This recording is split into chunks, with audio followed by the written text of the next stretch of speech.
Genetika konservasi. Apa sebenarnya genetika konservasi? Di genetika konservasi merupakan gabungan antara conservation biology dengan genetics. Jadi itu yang membentuk genetika konservasi. Nah, kalau biologi konservasi itu dia mempelajari individu dan populasi yang dipengaruhi oleh hilangnya habitat atau karena eksploitasi. Sebenarnya genetika konservasi yang masuk di dalam biologi konservasi ya. Jadi biologi konservasi itu lebih luas dibandingkan dengan genetika konservasi.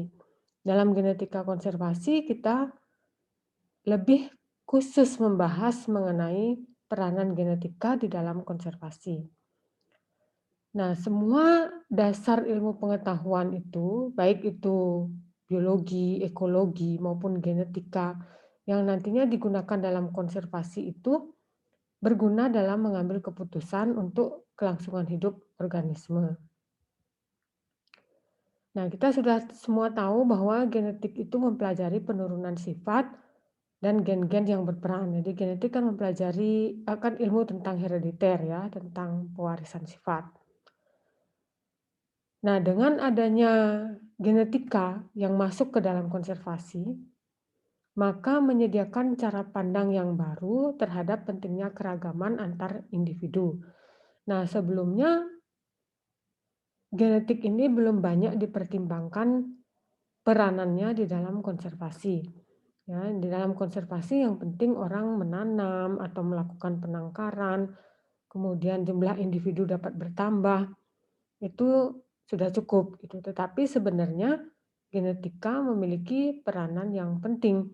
Jadi analisis terhadap keragaman genetik walaupun jumlahnya banyak, kalau misalnya keragaman genetiknya rendah, itu juga kurang baik ya. Kemudian juga dengan ilmu genetik kita dapat melakukan identifikasi yang benar. Nah, mungkin saja dapat terjadi salah identifikasi ketika menggunakan fenotipe atau morfologi dalam melakukan identifikasi, sehingga target konservasi menjadi salah. Ya. Jadi tanpa genetik mungkin yang dikonservasi adalah populasi yang salah. Jadi genetika konservasi itu menggunakan teori-teori dan teknik genetik untuk mengurangi risiko kepunahan yang dihadapi oleh spesies-spesies yang terancam. Nah, sehingga orang mengatakan bahwa genetika konservasi itu adalah gabungan antara basic dan applied science.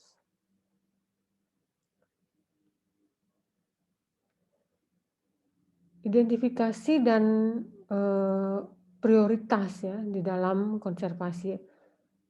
Apa sih prioritasnya gitu.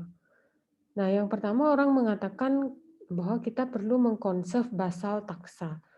Jadi basal taxa itu artinya taxa yang nanti berkembang menjadi kultivar-kultivar atau strain-strain yang baru. Jadi yang dasarnya ini tetap harus dikonservasi, bukan hanya jenis-jenis baru saja yang dikonservasi ya. Kemudian konserv juga grup-grup yang kaya akan spesies. Jadi grup-grup yang keragaman spesiesnya tinggi itu perlu dikonservasi. Ya. Jadi konservasi spesies yang jauh berbeda satu dengan yang lain, berarti kan keragamannya tinggi. Jadi dia sangat berbeda, maka itu harus dikonservasi dibandingkan dengan jadi prioritasnya menjadi lebih tinggi dibandingkan dengan kalau dia sama gitu. Jadi udah sama ya mungkin tidak perlu semuanya dikonservasi gitu. Sedangkan kalau yang dia jauh berbeda maka ini perlu diprioritaskan karena itu berarti ada keragaman genetik ya.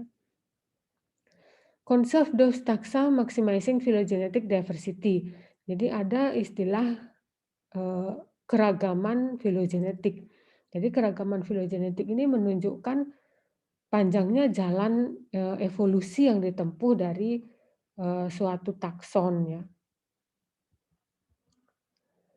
Jadi dalam genetika konservasi itu melibatkan studi inbreeding pada populasi kecil, kemudian studi aliran gen atau gen flow, studi hibridisasi, studi sistematik juga perlu ya. Jadi, penggolongan atau pengelompokan suatu, eee, takson. Jadi genetika konservasi itu merupakan aplikasi genetik untuk melestarikan spesies sebagai makhluk dinamis yang mampu bertahan terhadap perubahan lingkungan. Ya, sehingga dia, tadi dia dikatakan campuran antara basic dan applied ya. Jadi di sini banyak ilmu yang menjadi satu, jadi tidak bisa kita kotak-kotakkan. Jadi ada ekologi, biologi molekuler, genetika populasi, termasuk juga mathematical modeling, ya juga evolusi dan sistematik. Nah, penggambarannya adalah seperti ini. Jadi konservasi genetik itu, eee melibatkan evolutionary genetik, ya karena kita harus tahu, eee, perjalanan ya. Jadi secara evolusi itu bagaimana antara satu spesies dengan spesies yang lain. Jadi apa saja sebenarnya karakter yang dibagi bersama, nah itu tadi berhubungan dengan filogenetik, ya karena filogenetik itu, memiliki dasar evolusi bukan hanya sekedar similarity. Tetapi evolusi juga diperhatikan. Kemudian, understanding spesies biologi, ya jadi apa sih spesies itu secara biologi apa? Ya definisi dari spesies secara biologi kan kalau dia dapat kawin kemudian menghasilkan keturunan yang fertil. Ya kemudian ilmu forensik juga perlu di dalam, eee, conservation genetik ya, untuk mengidentifikasi spesies-spesies mungkin ada yang diperjualbelikan padahal itu adalah spesies langka ya. Kemudian taksonomik di ke atas ini taksonomik uncertainties ya.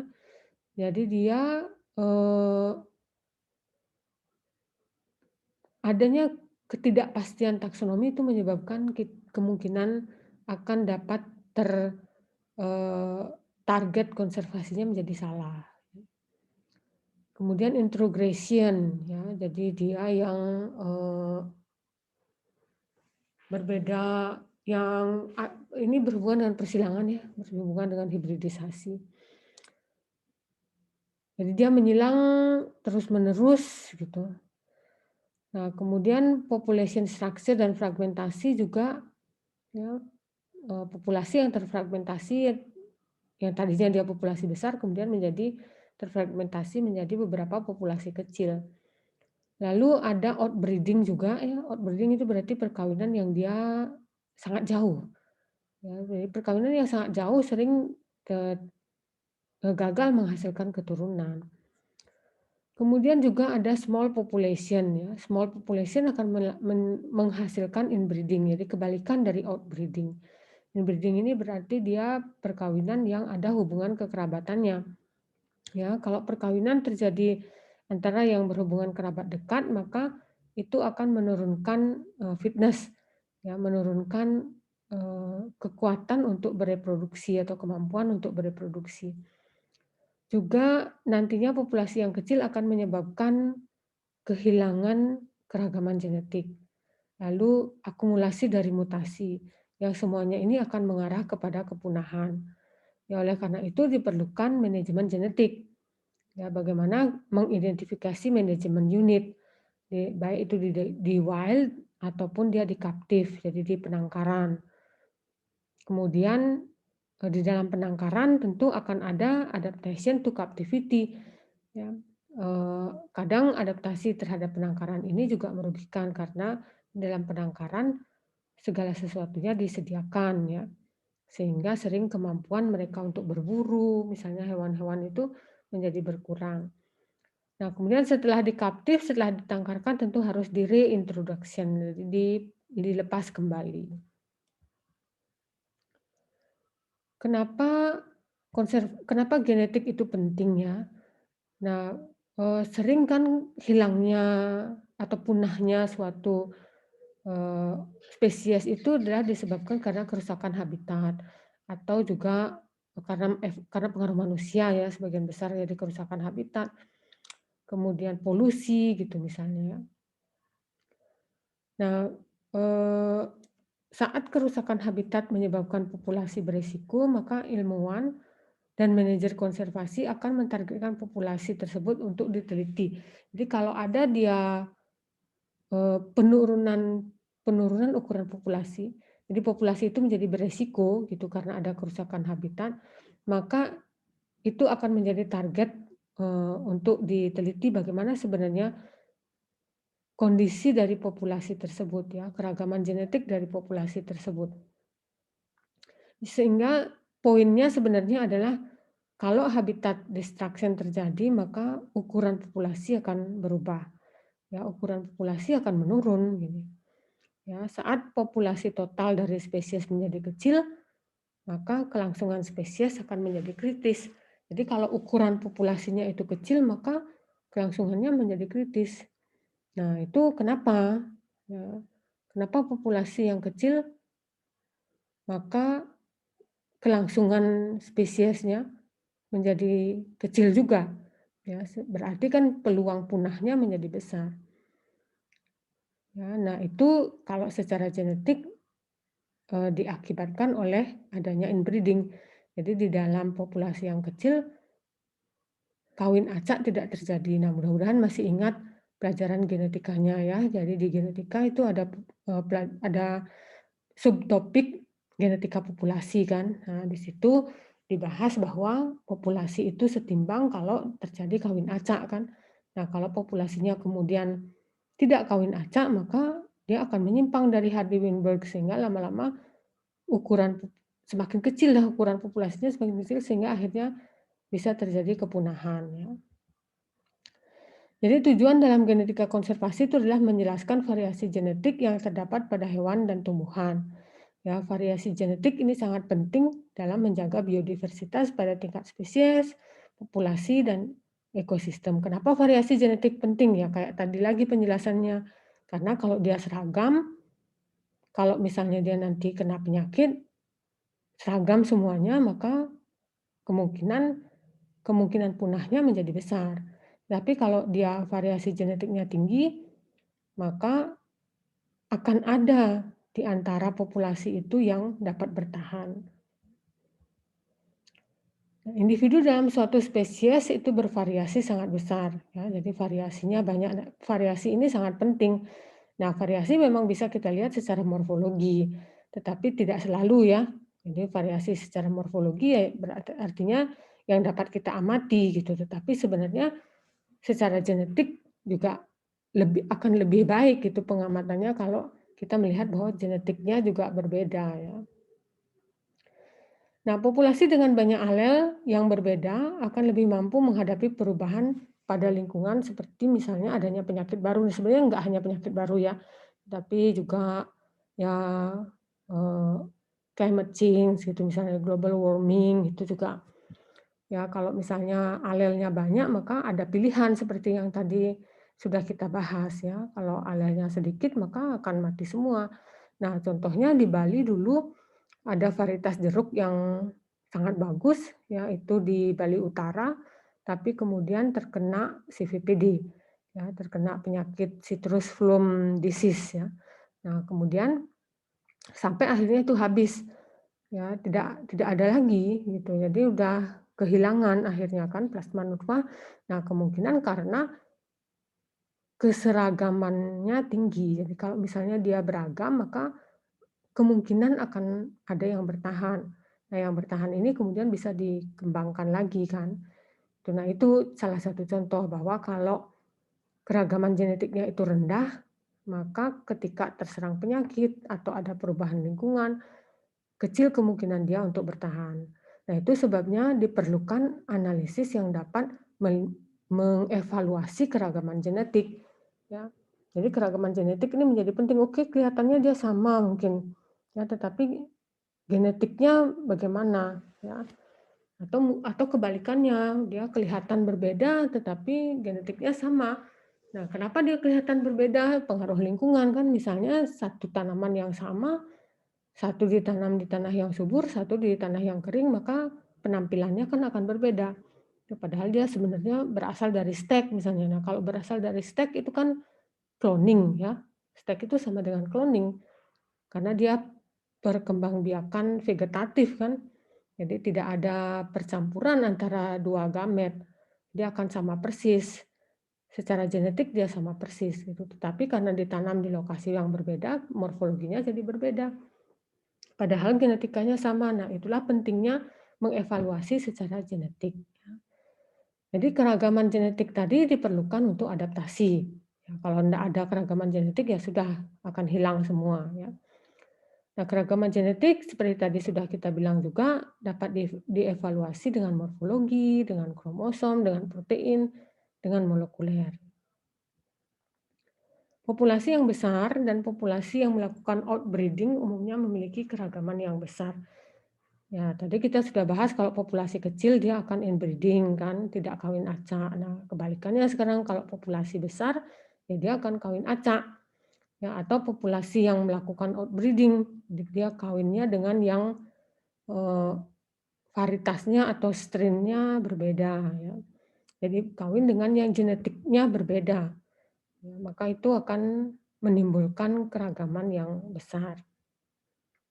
Populasi kecil berisiko terhadap kehilangan keragaman, ya tadi sudah kita bahas. Wild species must have available a pool of genetic diversity. Jadi pool dari genetic diversity itu diperlukan kalau dia ingin survive terhadap tekanan lingkungan. Ya.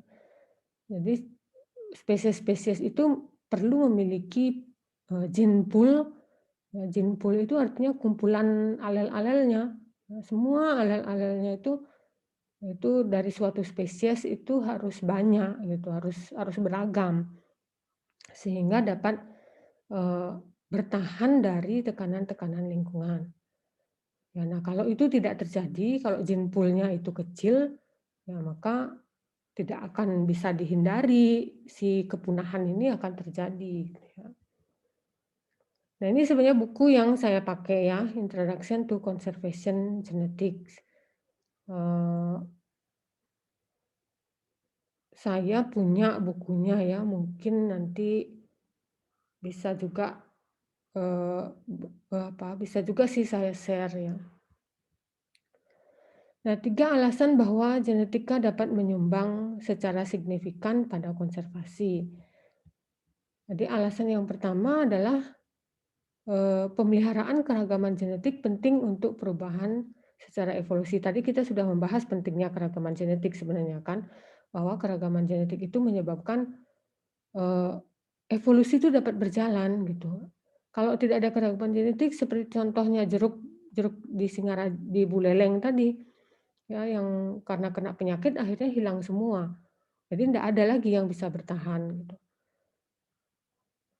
Nah, evolusi merupakan proses perubahan yang telah berlangsung baik pada makhluk satu sel seperti bakteri maupun pada jutaan hewan dan tumbuhan. Evolusi saya pikir di SMA pun kalian sudah belajar tentang evolusi ya. Jadi dia evolusi itu sebenarnya merupakan perubahan gitu ya. Perubahan itu tidak bisa kita hindari sebenarnya ya. Perubahan pasti akan terjadi. Nah, evolusi bisa yang evolusi makro dan bisa juga evolusi mikro kan. Evolusi mikro misalnya mutasi gitu kan, perubahan di dalam gen, di dalam basa-basa. Nah, evolusi makro itu yang benar-benar secara fenotipe bisa dilihat. Ketika keragaman genetik hilang, maka akan mengurangi pilihan evolusi di masa mendatang. Ya, kayak tadi dan juga kalau keragaman genetiknya hilang ya nggak ada pilihan lagi gitu, sudah hilang, udah habis kalau keragaman genetiknya kecil ya nanti akan hilang ya. Nah, alasan yang kedua adalah variasi genetik itu berhubungan dengan fitness. Ya, fitness ini reproductive fitness maksudnya ya, jadi kesuksesan dalam perkembangbiakan menghasilkan keturunan yang fertil. Jadi kalau variasi genetiknya rendah, seperti tadi kita sudah bahas bahwa variasi genetik yang rendah itu menyebabkan inbreeding, jadi dia kawinnya hanya dengan yang berkerabat dekat, maka itu akan memunculkan sifat-sifat yang buruk. Nah mungkin di masyarakat pun sering kita mendengar, oh kawin dengan yang berkerabat dekat gitu sering memunculkan karakter-karakter yang buruk gitu pada, keturunannya. Nah itu karena memang, kalau perkawinan yang hubungan kekerabatannya sangat dekat itu peluang untuk munculnya allel resesif akan besar. Sementara allel resesif banyak membawa karakter-karakter yang tidak menguntungkan. Jadi variasi genetik itu penting gitu karena kalau dia bervariasi apa, eee, inbreeding itu nggak akan terjadi ya. Jadi fitness akan ada gitu kalau variasinya besar. Yang ketiga ya, keragaman genetik yang berada di bumi mewakili semua informasi untuk seluruh proses biologi. Nah, jadi keragaman karena ya di genetika sudah belajar bahwa, DNA tersusun dari gula basa fosfat kan. Basanya ada, adenin, guanin, sitosin, timin, yang kemudian susunannya itu kan berbeda ya, sehingga membentuk kodon-kodon. Kodon nanti akan menghasilkan, asam amino ya, menghasilkan polipeptida. Nah itu polipeptida tadi bisa menjadi protein, bisa menjadi enzim. Nah itu keseluruhan proses biologi akan, dapat berjalan akibat adanya DNA tadi yang membawa informasi genetik. Jadi kalau keragaman genetiknya itu, tinggi ya seluruh informasi, untuk proses-proses biologi itu ya ada ya. Nah ini dicontohkan bahwa informasi genetik pada seekor tikus jika ditulis dalam kata-kata dapat memenuhi satu buku katanya ya. Nah di mana sih informasi genetik itu ditemukan? Nah ini sel tumbuhan ya, karena ada vakuolanya. Ya, jadi mudah-mudahan masih ingat bagaimana membedakan sel tumbuhan dengan sel hewan. Ya ada kloroplas juga ini ya. Ini kan grana ya, tumpukan ini. Jadi cirinya itu ada vakuola, kemudian ada kloroplas. Ini sel tumbuhan. Jadi pada sel tumbuhan DNA terdapat di nukleus, terdapat di kloroplas, terdapat juga di mitokondria. Ya, itu sumber dari itu lokasi dari material genetik. Jadi DNA tidak hanya terdapat pada nukleus saja, tapi pada mitokondria dan pada kloroplas juga ada pada sel tumbuhan. Ya. Lalu kalau nukleus ini dia diwariskannya adalah biparental, artinya diwariskan dari kedua induk. Ya ingat dalam pembentukan gamet misalnya ada gamet jantan, gamet betina, kemudian hibridisasi kan kawin. Ya, P1, P2 gitu misalnya di pelajaran genetika ya menghasilkan F1 gitu. Jadi itu berarti beradanya adalah pada nukleus. Jadi gen-gen yang beradanya pada nukleus. Karena nukleus ini memang diwariskannya secara biparental. Jadi ada induk jantan dan induk betina yang kemudian menyatu. Nah, sedangkan kalau mitokondria dan kloroplas itu dia diwariskannya dari salah satu induk dan umumnya adalah maternal. Jadi dari induk betina karena kan lokasinya dia kan di sitoplasma nih. Ya, sementara sel sperma kan sedikit membawa sitoplasma. Sel telur yang lebih banyak sitoplasmanya sehingga kloroplas dan mitokondria dan kloroplas ini ya diwariskannya secara maternal. Ya, jadi dia uniparental. Jadi induk jantan tidak berpengaruh dalam mewariskan mitokondria dan kloroplas. Nah, sel hewannya enggak saya tulis ya, enggak saya buat. Jadi sel hewan tidak punya vakuola. Nah, sel hewan tidak punya kloroplas kan, sehingga materi genetik hanya terdapat pada nukleus dan pada mitokondria saja. Nah, ini penjelasan mengenai biodiversity ya. Apa sih sebenarnya biodiversity gitu? Keragaman hayati gitu kan. Apa sih sebenarnya keragaman hayati? Ya keragaman hayati ya berarti keragaman dari organisme. Ya dari semuanya dari terestrial, dari marine, dari danau atau sungai yang ini ada aquatic ecosystem. Ya, itu eh, disebut sebagai biodiversity. Ya, bisa terjadi dalam spesies, jadi keragaman yang terjadi dalam spesies, berarti dia satu spesies, tapi ada keragamannya. Ya. Misalnya saja kultivar, misalnya spesies padi gitu, kultivarnya kan ada banyak, ada IR, ada Ciherang, ada apa lagi ya, varietas-varietas dari padi. Nah itu artinya diversity dalam spesies, satu spesies tapi dia ada banyak variasinya. Kemudian ada juga keragaman antar spesies, ya, spesies padi, spesies jagung, itu kan antar spesies, jadi spesies yang berbeda. Berbagai jenis tumbuhan, satwa, serta mikroorganisme yaitu itu keragaman hayati ya semuanya pokoknya, keragaman dari berbagai organisme ya. Kemudian setiap jenis mempunyai manfaat dan peran yang berbeda bagi fungsi ekologis dan kehidupan manusia ya. Setiap makhluk hidup kan pasti punya fungsinya masing-masing di dalam ekosistem kan. Sejak SMA, sejak SMP bahkan sudah belajar ada yang sebagai pengurai misalnya ya, konsumen, produsen gitu kan. Di ekologi juga mungkin sudah belajar. Nah, ini keanekaragaman hayati, tapi ini data lama ya. Sekarang mungkin sudah berubah angka-angka ini. Keanekaragaman hayati di Indonesia. Ini definisi lain juga tentang biodiversity ya, termasuk juga ekosistem di dalamnya. Jadi tidak hanya spesiesnya saja, tapi di sini juga variasi dari ekosistem juga dimasukkan ya. Variasi dari ekosistem, spesies, populasi, jadi dalam spesies, kemudian keragaman antar ya, dan dalam populasi.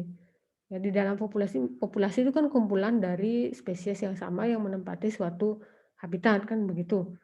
Ya, nah sekarang di dalam populasi itu yang mana spesiesnya adalah sama, itu akan ada keragaman, itu disebut within population. Ya, kalau sekarang populasi A dengan populasi B yaitu among population, jadi atau between population gitu, antar populasi dia. Kenapa kita perlu mengkonservasi biodiversitas? Ya karena manusia tergantung pada biodiversitas ini kan. Untuk kepentingan manusia juga gitu, untuk kepentingan alam, kepentingan manusia ya. Jadi karena adanya economic value ya, atau bioresources ya. Jadi sumber-sumber hayati yang ada di sana sebagai sumber obat, sumber makanan kan. Kemudian juga ekosistem service. Jadi misalnya saja siklus air seperti itu ya.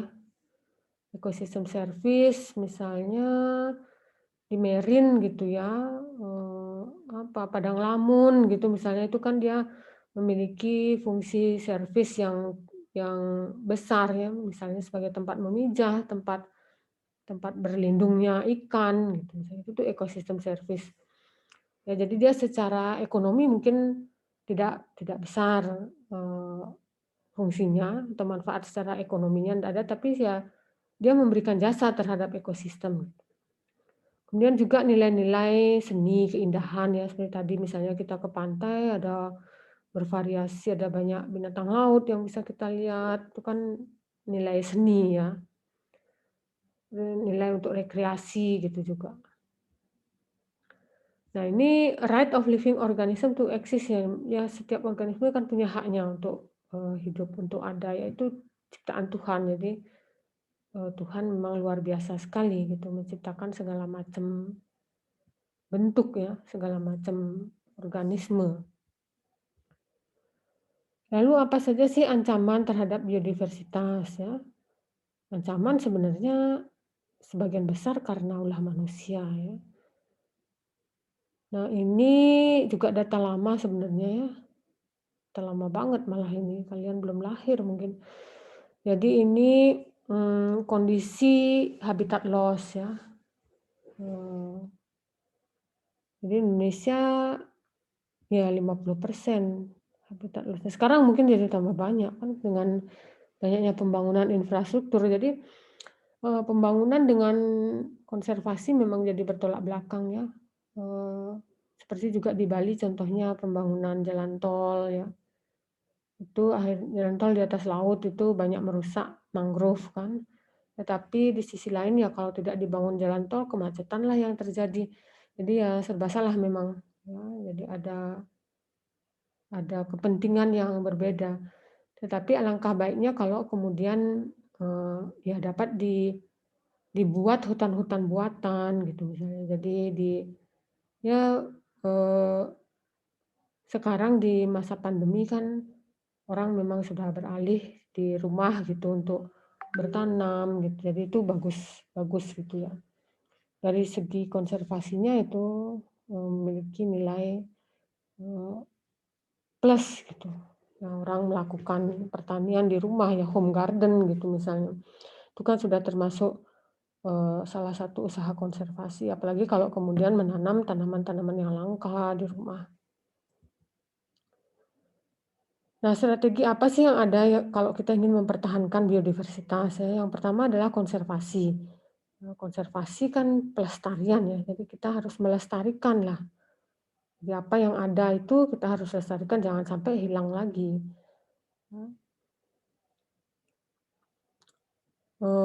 Nah, orang memperhatikan masalah kepunahan gitu, itu ya karena adanya kerusakan habitat ya. Tadi kita sudah bilang banyak ya, seperti ya pembukaan hutan, perkebunan sawit itu kan sebenarnya pembukaan hutan di Sumatera, di Kalimantan yang, banyak yang kontroversial sekali gitu, karena menghilangkan habitat dari orangutan, kemudian juga gajah gitu misalnya menjadi kehilangan sumber makanan, kan banyak yang kita dengar berita gajah akhirnya ke rumah penduduk ya, ke lokasi penduduk untuk mereka mencari makan, ya karena habitatnya yang rusak. Ya pokoknya tadi saya bilang sebenarnya ya manusialah yang menjadi pemegang, pemegang peran besar di dalam punahnya organisme ya. Kemudian ada juga introduksi spesies eksotik. Nah, spesies eksotik ini artinya apa gitu? Eksotik bukan eksotik yang misalnya ada apa ya, ada perempuan yang eksotik gitu ya, bukan ya. Jadi ini dalam ekologi istilah spesies eksotik ini artinya spesies introduksi ya. Ya ini dah introduksi spesies eksotik. Jadi spesies yang bukan aslinya ya, bukan aslinya di sana. Nah, kemudian nanti dia bisa menjadi invasif. Seperti misalnya enceng gondok itu sebenarnya bukan spesies asli Indonesia ya, dibawa ke Indonesia tapi kemudian akhirnya menjadi menutupi perairan. Kemudian adanya eksploitasi yang berlebihan ya, misalnya penebangan hutan yang berlebihan ya, itu akan merusak habitat. Nah, itulah penyebab-penyebab hilangnya keragaman ya. Nah, itu sehingga perlu dilakukan konservasi ya, perlu dilestarikan. Jadi mengkonservasi keragaman hayati di dunia, konservasi ya, melestarikan. Kemudian mempromosikan pemanfaatan secara lestari komponen dari keanekaragaman hayati tadi. Kan tadi kita bilang bahwa keanekaragaman hayati banyak yang, sebagai, sumber obat misalnya sekarang kan kembali ke bahan alam. Nah, tentu pemanfaatannya itu harus secara lestari, jadi tidak dieksploitasi, tidak pemanenan terus-menerus, gitu. Mengakomodasi pembagian keuntungan yang adil dari penggunaan sumber daya hayati ya. Jadi harus jangan sampai menimbulkan apa ya, eee, ya ya karena penggunaan dari sumber daya hayati kita kan jadi bingung sebenarnya dia milik milik siapa gitu. Nah, kemudian sekarang kalau ada pemanfaatan oleh oleh pihak tertentu gitu. Nah, tentu mungkin pihak lainnya bisa menjadikan itu sebagai, eee, ap sebagai hal yang ya apa ya, eee, ya orang lain menjadi tidak berkenan ketika hanya kelompok tertentu yang mendapat keuntungan dari sumber daya hayati kan. Nah, sehingga pembagian itu harus harus merata ya. Jadi orang mungkin punya punya akses gitu terhadap keanekaragaman itu, sama gitu, orang bisa memanfaatkannya, setiap orang dapat memanfaatkannya gitu, tapi tentu pemanfaatannya harus secara lestari tadi, harus memperhatikan kelestariannya, tidak tidak melakukan pemanenan saja, tapi mungkin diperlukan juga penanaman kembali misalnya ya. Atau yang lebih baik ketika kita memerlukan bahan mentah ya harus dibudidayakan, jadi tidak memanen dari liar, dari alam. Apa sih definisi konservasi? Conserve ya, con itu together, ya, kemudian keep atau save atau menyimpan ya, menyelamatkan, menyimpan lah ya. Jadi upaya memelihara apa yang kita punya, ya, namun secara bijaksana dapat digunakan gitu ya. Wise use, jadi digunakan dengan cara bijaksana. Kalau KSDA ini pengelolaan sumber daya alam hayati yang pemanfaatannya dilakukan secara bijaksana untuk menjamin kesinambungan persediaannya. Jadi ya harus tetap sinambung. Jadi kalau habis kan hilang ya kita kehilangan sumber daya. Ya, sehingga harus tetap dipelihara. Kemudian kualitas dan keanekaragamannya juga ditingkatkan. Strategi konservasi dunia, ya, konservasi atau perlindungan sistem penyangga kehidupan, konservasi ekosistem. Jadi ekosistemnya yang dikonservasi. Lalu ada konservasi genetik, jadi keanekaragaman genetik. Ya, kita lebih fokus kepada genetik karena namanya genetika konservasi, ya, mata kuliah ini. Konservasi itu pelestarian manfaat, pemanfaatan, dan konservasi spesies atau jenis. Jadi ini sebenarnya maksudnya bahwa konservasi di dunia itu dia mengkonserv ekosistem yang atas ya. Jadi konservasi ekosistem, kemudian ada konservasi genetik, kemudian ada konservasi spesies atau jenis. Nah, strategi yang kedua itu adalah restorasi ya. Jadi restorasi beda dengan konservasi tadi. Konservasi pelestarian ya, save ya, menyimpan, keep gitu tadi. Nah, restorasi ini merupakan pemulihan melalui suatu reintroduksi secara aktif. Ya, jadi orang menanam gitu, memperbanyak, nah kemudian itu dilepas kembali ke alam. Jadi kalau di hewan orang melakukan penangkaran, misalnya penangkaran burung jalak Bali gitu, saya ambil contoh yang ada di Bali ya. Penangkaran burung jalak Bali, kemudian nanti setelah ada anak-anaknya, lalu anak-anaknya itu dilepas di lokasi yang di mana dia dulu semula ada. Ya, jadi itu reintroduksi, namanya juga ya. Diintroduksikan kembali ke tempat asalnya, dilepas kembali ke tempat asalnya. Sehingga mencapai struktur dan komposisi spesies seperti semula, sehingga yang tadinya mungkin sudah berkurang, lalu dilakukan penangkaran, sekarang di penangkaran sudah ada anak-anaknya itu kemudian dilepas ya.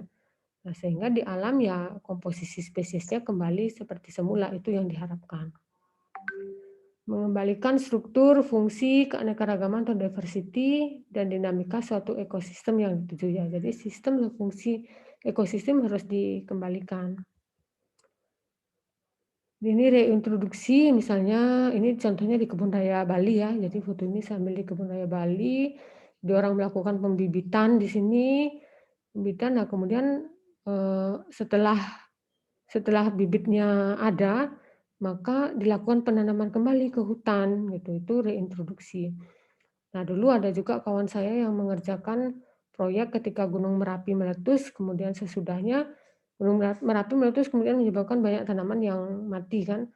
Nah, lalu dia memperbanyak kembali dari biji-bijian yang didapatkan, jenis-jenis tanaman yang dulunya ada di Merapi itu, kemudian setelah tumbuh dilakukan reintroduksi, jadi ditanam kembali ke lokasi di mana dia semula ada.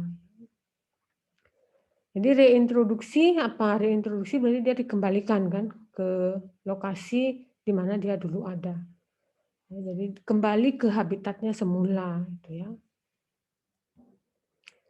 Oke, di dalam genetika konservasi apa sih major issue yang ada? Nah, itu di dalamnya termasuk efek-efek yang merugikan dari inbreeding. Tadi kita sudah singgung sedikit mengenai inbreeding ya.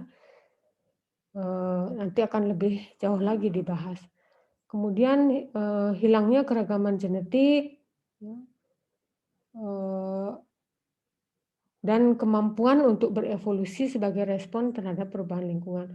Jadi hilangnya keragaman genetik akhirnya menyebabkan kemampuan untuk berevolusi juga berkurang kan. Tadi keragaman genetik, terus kena penyakit, keragaman genetiknya rendah, kemudian kena penyakit kan ndak mampu dia untuk bertahan ya. Jadi itu merupakan isu, jadi of genetic diversity. Sekarang genetic diversity-nya bagaimana caranya supaya genetic diversity-nya tetap tinggi. Kemudian ada fragmentation dari populasi ya, populasi yang tadinya besar, kemudian ada pembangunan jalan gitu sehingga yang tadinya populasi besar menjadi terbelah menjadi 2 populasi. Nah, kalau kedua populasi itu terisolasi, ya lama-lama akan inbreeding kan dia kawin dengan itu-itu saja gitu, karena ada pemisah ini misalnya dibangunnya jalan, tanpa ada penghubung antara lokasi satu dengan lokasi lain, ya akhirnya kawinnya akan dengan itu-itu saja gitu. Kemudian ada proses ya random proses juga terjadi ya, jadi yang misalnya misalnya seperti gunung meletus ya bencana gitu, itu kan yang tidak bisa diprediksi ya, itu random random proses ya, yang juga bisa berpengaruh gitu ke terhadap biodiversitas ya. Kemudian adanya akumulasi dari mutasi-mutasi yang merugikan ya, kalau ada mutasi merugikan, kemudian banyak akhirnya mutasi yang merugikan itu ada, akhirnya kan menimbulkan kematian ya. Kemudian genetic management of small captive population. Jadi kalau melakukan penangkaran, terus bagaimana manajemennya sebaiknya gitu untuk menghindari inbreeding tadi. Lalu efek adaptation to the captive environment. Tadi saya sempat sebut ya bahwa kalau di dalam penangkaran hewan-hewan itu menjadi teradaptasi dalam penangkaran itu karena dia mendapatkan makanan, mendapatkan ya kenyamanan lah ya. Mereka tidak perlu mencari makan, diberi malah mereka makan kan. Nah, sehingga ketika dilepas kembali itu harus diperhatikan kemampuannya bagaimana ya. Sebaiknya sih di dalam penangkaran itu diberikan latihan juga. Kemudian resolution of taxonomic uncertainties ya. Tadi kita di awal kita sebut target dalam konservasi harus benar ya. Jadi misalnya mau mengkonservasi A, ya pastikan bahwa memang itu adalah A, karena A lah yang bermasalah. Itu populasinya menurun misalnya. Tapi kalau salah mengidentifikasi ternyata yang kita konservasi malah B. Itu padahal yang menurun adalah A ya. Makanya taksonomi ini harus pasti dulu bahwa target kita benar. Nah, kemudian penggunaan molekular genetic analysis ya di dalam forensik. Tadi saya sempat sebut forensik. Eh, Forensik bukan hanya forensik manusia ya, tapi wild forensik juga. Jadi forensik di alam terhadap alam liar ya. Yang gunanya untuk konservasi tadi dah misalnya ada spesies-spesies yang dilarang untuk diburu tapi malah spesies itu diperjualbelikan gitu ya. Dan sudah tidak dalam bentuk aslinya gitu. Kalau masih hidup kan gampang kita bisa lihat. Ya BKSDA mungkin juga sudah banyak menangkap ada selundupan-selundupan gitu misalnya. Tetapi kalau misalnya itu sudah dalam bentuk misalnya saja apa ya, misalnya saja sudah diperjualbelikan dalam menjadi makanan gitu misalnya, ya, kan sudah dalam bentuk daging gitu, jadi kita nggak tahu itu sebenarnya daging dari hewan yang dilindungi gitu. Nah itu dengan molekuler kita bisa melakukan identifikasi. Oke ini yang terakhir jadi the clock is ticking, jadi maksudnya ya kita nggak bisa berdiam diri kan, waktu itu terus berjalan kan, eee, jadi konservasi ini memiliki time limit. Jadi kalau kita tidak mulai ya lama-lama akan hilang memang gitu ya. Jadi harus harus segera mulai orang, melakukan, penanaman gitu misalnya. Jadi tidak merusak hutan, tidak mencemari sungai, ya tidak membuang sampah sembarangan gitu. Nah itu, akan dapat menyelamatkan biodiversitas kita. Oke, itu saja sih ya untuk, kuliahnya.